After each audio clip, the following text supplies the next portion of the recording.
Deep in the temperate forests of North America, high above the forest floor, sits one of the continent's most misunderstood and resilient inhabitants.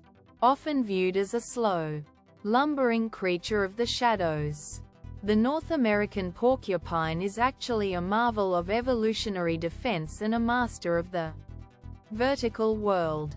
It is the second largest rodent in North America, surpassed only by the beaver. But while the beaver dominates the water, the porcupine has conquered the trees. To look at a porcupine is to see a walking fortress. It is a solitary creature, shuffling through the undergrowth with a heavy, flat-footed gait. But don't let its slow pace fool you. This animal doesn't need speed to survive because it carries 30,000 reasons why a predator should stay away. Those reasons, of course, are its quills. These are not just sharp hairs. They are highly specialized defensive tools. Contrary to popular myth, a porcupine cannot fire its quills like arrows. Instead, the quills are loosely attached to the animal's skin and are released upon contact. Each quill is tipped with microscopic, backward-facing barbs. Once they enter the skin of a curious coyote or a hungry mountain lion, these barbs act like tiny anchors. Every time the victim moves its muscles, the quill is pulled deeper and deeper into the flesh. But there is a hidden secret to these weapons that scientists only recently fully understood. The quills are coated in fatty acids that act as a natural antibiotic. This isn't for the predator's benefit. It's for the porcupines. These animals are surprisingly clumsy climbers and frequently fall out of trees. If a porcupine accidentally pokes itself during a fall, the antibiotic coating prevents a life-threatening infection. It is a creature that evolved to survive its own defenses. When it isn't defending itself, the porcupine is an obsessive vegetarian. While many think of them as ground dwellers, they are exceptionally skilled climbers. Their long, curved claws and pebbly textured pads on their feet provide incredible grip on bark. During the long, harsh winters of the north, when the ground is buried in snow, the porcupine survives by climbing high into the canopy to feast on the inner bark of hemlock, fir, and pine trees.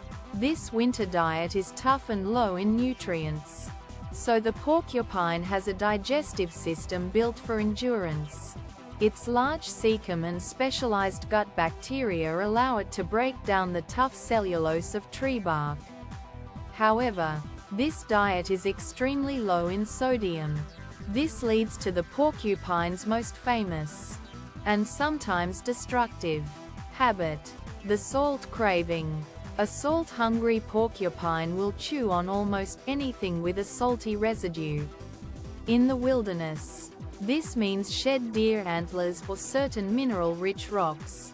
Near humans, it means wooden tool handles seasoned with the salt from sweaty palms, canoe paddles, and even the rubber brake lines of cars that have been sprayed with road salt.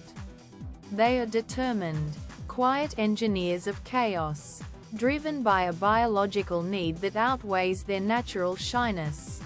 In the spring and summer, the porcupine's life becomes a bit easier as it moves onto succulent grasses, berries, and aquatic plants. This is also when the social landscape changes. Generally solitary, porcupines find each other in late fall for a brief and vocal mating season. The sounds they make are unexpected. A bizarre range of whines, grunts, and even high-pitched screams that can echo through the woods at night. Often mistaken by hikers for something much more sinister. 7 months later, a single porcupet is born. Unlike most rodents, which are born blind and helpless, a baby porcupine enters the world with its eyes open and its quills already formed. These quills are soft at birth to protect the mother, but they harden within minutes of being exposed to the air. Within a few hours, the tiny porcupine is already capable of defending itself and following its mother into the trees.